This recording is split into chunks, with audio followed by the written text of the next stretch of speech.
Railway police ने 82 लाख रुपए की मालियत का गुटखा आज जब्त किया है। ये कार्रवाई सचखंड एक्सप्रेस के जरिए लाए गए गुटखे के जब्ती के तौर पर सामने आई है। इस सिलसिले में मिलने वाली तफसीलात के मुताबिक सचखंड एक्सप्रेस के जरिए ममनुआ तंबाकू, गुटखा और सिगरेट दिल्ली से नांदेड़ के लिए लाया जा रहा था। खुफिया जरिए से पुलिस को जब इसकी इत्तला मिली तो पुलिस ने आज जैसे ही सचखंड एक्सप्रेस नांदेड़ पहुंची, आरपीएफ और रेलवे पुलिस ने मुश्तरका तौर पर छापामार कार्रवाई करते हुए ट्रेन से लाए गए 82,32,660 रुपए मालियत का गुटखा जब्त किया है। लॉकडाउन के बाद रेलवे सर्विस मरहलावार शुरू की जा रही है।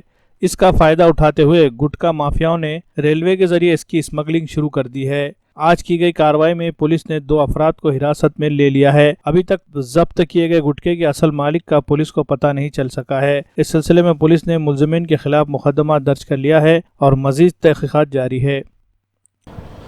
कल सचखंड में जो शाम की ट्रेन आती है नई दिल्ली से, कुछ पार्सल के बक्से मिले थे जिसमें तंबाकू, प्रोसेस तंबाकू और सिगरेट्स मिली है इंडोनेशिया से आई हुई।